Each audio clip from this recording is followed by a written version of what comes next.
Hey Ringside crew, welcome to the internationally known Dudes at Ringside podcast. And now here's your host, Joe, Panther the Third.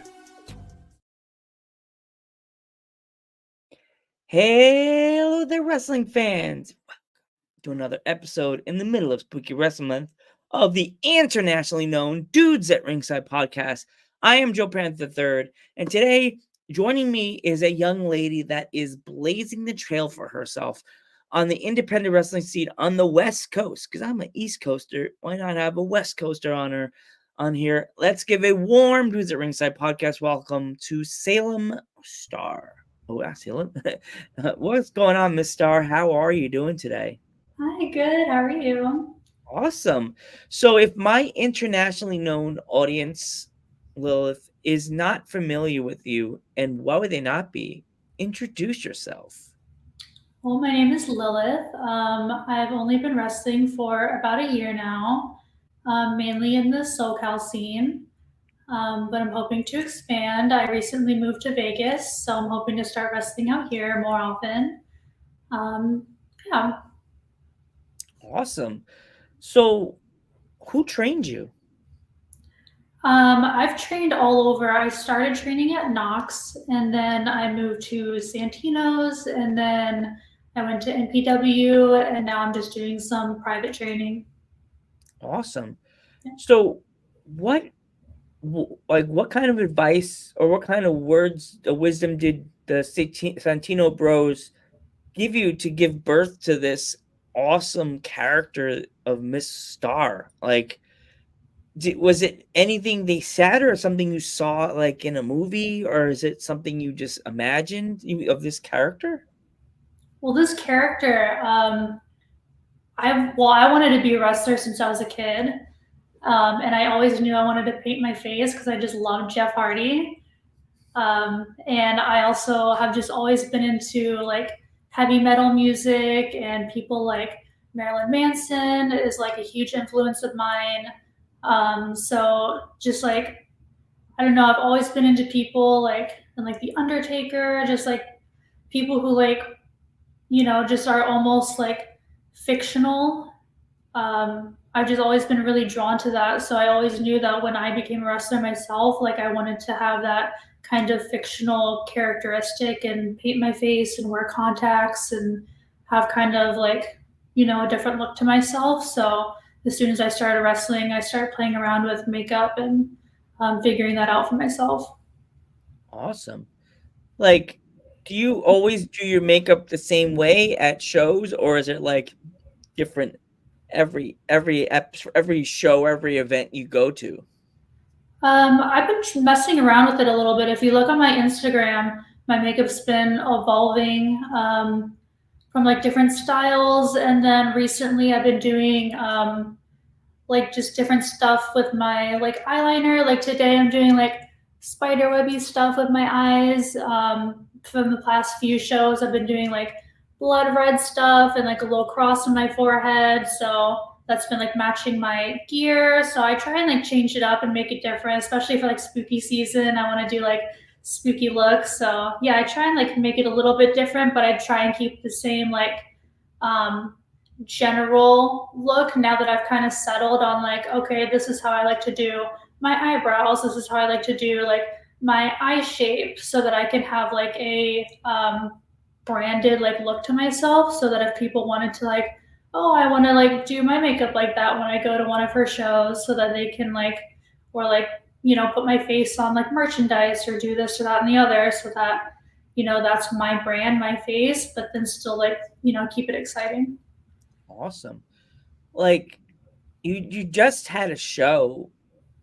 Was it yesterday, right? Where you It was the day before yesterday.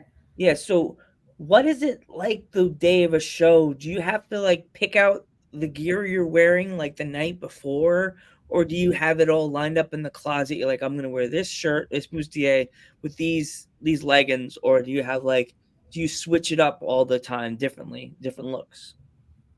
Well, as far as my gear, what I wrestle in, I'm very picky about that. I really only have um, like 2 sets of gear that I wrestle in, but I also have been doing a lot of like managerial work with other promotions. So I do really try and switch it up outfit wise with that because you can just wear whatever if you're managing. So I like really put in the effort like a week beforehand. I'm like, okay, what am I gonna wear? And I'll like pick it out and have it like all set up and ready to go. I'm like one of those like little kids, like the night before a field trip, I have my outfit all laid out, ready to go. Awesome. Yeah. So when it comes to like your travel, do you have like a certain places you stop on the trip before you go to like SoCal or go to Vegas to do a show? Do you always stop at the same places to go get stretched before you like get to the place, the venue? I always stop. There's a place called Eddie World right in the middle between Vegas and California. It's like it's kind of like a Bucky's. They're like the second. I think it's like right up there with like the biggest like gas station rest stops in the country. It's just crazy. You go in there and it's just like all kinds of like crazy stuff. And they have like they're known for like the cleanest rest stop bathrooms. So it's just great to like stop and go use the bathroom and get food and like whatever you need. So I always try and stop there. Oh wow. Yeah. Giving Bucky's a run for their monies. I like that. Yeah. Yeah. So you said you haven't been on like trying to expand your like places you wrestle. Like I'm from the East Coast in the Pennsylvania tri-state area. Have you ever thought of coming further this way to like Ohio or like PA or New York or like stuff like that? I'm actually originally from Virginia Beach. Hmm. And all my family is from like Virginia, New York, North Carolina, Florida. So like I'm like from the East Coast, so I would love to make my way back to the East Coast. I visit Virginia every year, so I would love to like go back to my home state and wrestle over there. And so definitely I would love to do that. Have you ever like tried to see if you could audition for like OVW or something like that? Yeah, definitely. I've known at least one girl now over here and probably a few other people who are trying to move to, I think she moved to Tennessee though. But I know that's not where OVW is. But they're like moving that way just to go and like be close to OVW now because that's like the big thing now. So yeah.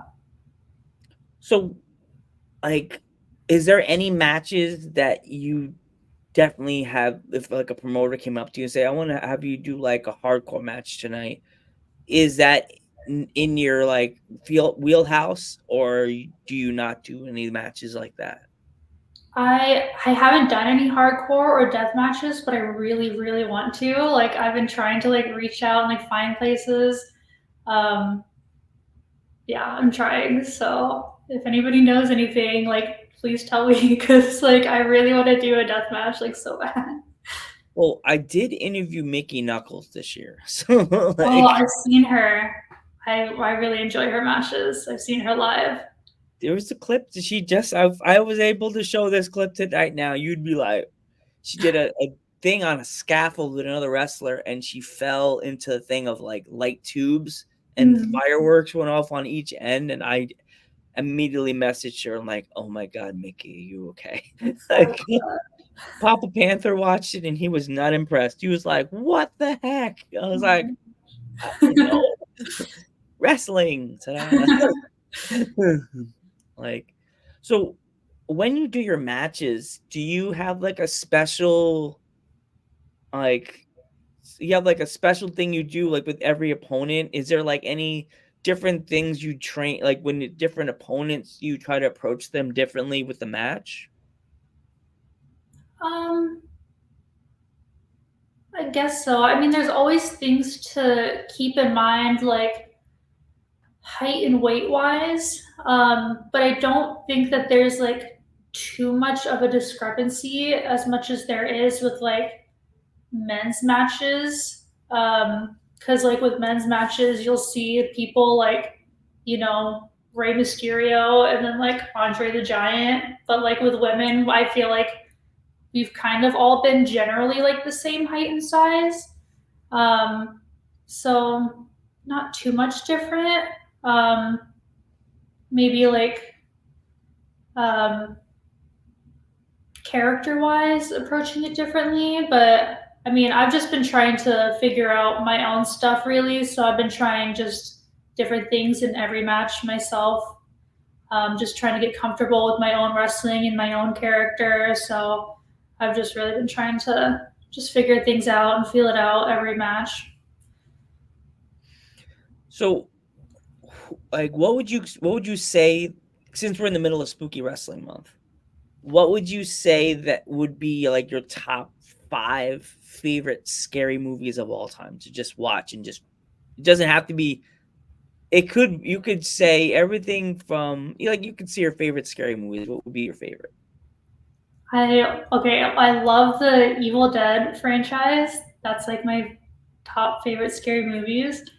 And then Halloween definitely holds a special place in my heart because that was the first scary movie I ever watched when I was a kid. And then I love like classic horror films. I also love vampire films. Like Bram Stoker's Dracula is definitely up there. Okay, so top 5. Okay, it would be Evil Dead. And it would be Dracula. Halloween.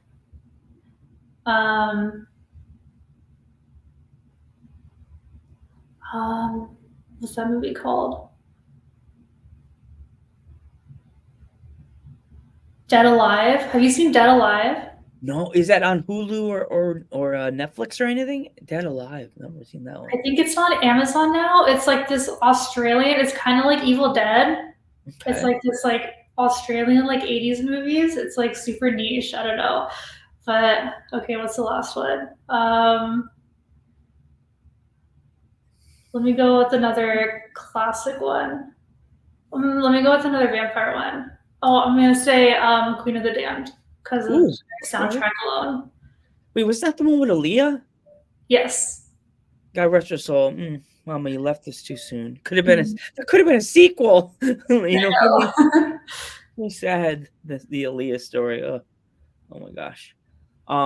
So with it, like, if you do have a Halloween show where you're in like an event, do you change up your gear even more and make it darker, or do you keep it and just try to toss in a Halloween costume within your outfit?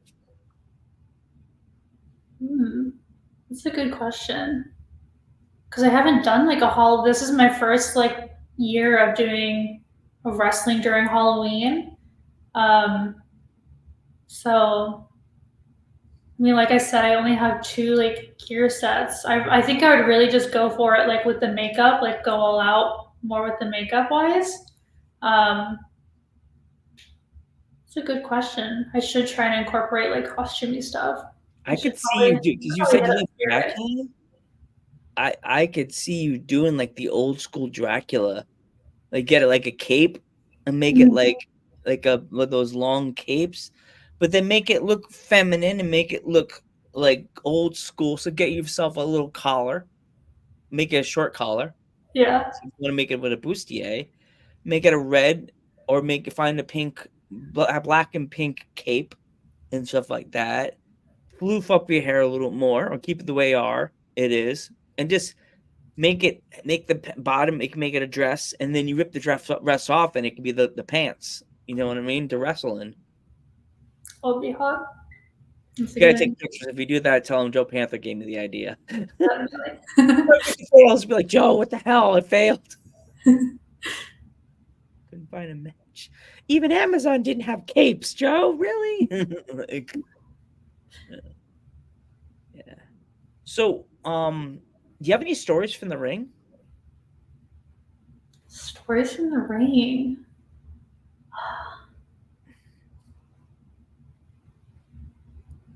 I don't think so. I wish I did. I haven't had that many matches. No. Not yet. Maybe next time. next time Well, I'll there have a will good be. story for you. There's always a next time here on Dudes at Ringside all the time. Yeah. Door's always open.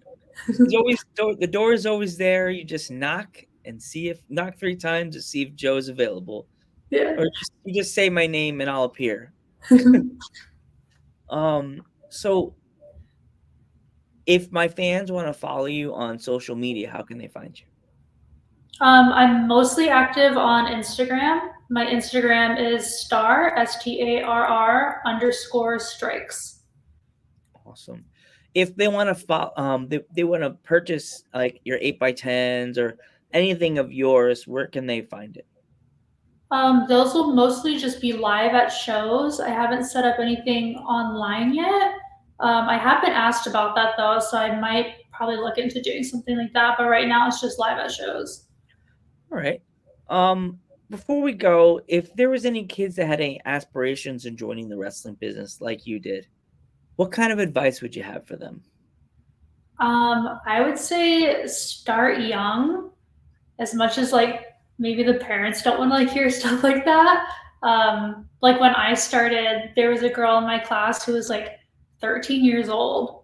And it's like, I wish I did that, because then you see girls and guys who are signed to AEW, who are like 16, 17, and then they've got like this whole long career ahead of them.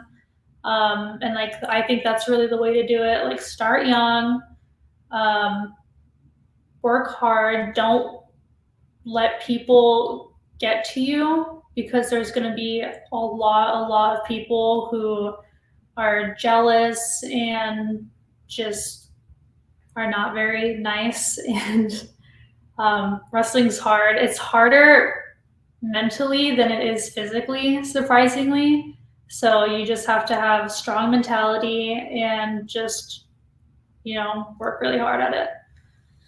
Awesome. Yeah. I want to thank you so much for coming on the podcast. It really means a lot to have an awesome rising star like you are. Please tell your wrestling friends, and definitely we are definitely going to do a part 2 next year, because I know you're going to have way more. You're going to have more stories for me, and we're going to have more fun here on Dudes at Ringside. I'm Joe Panther III, I'm Lilith Starr. and we will catch you in the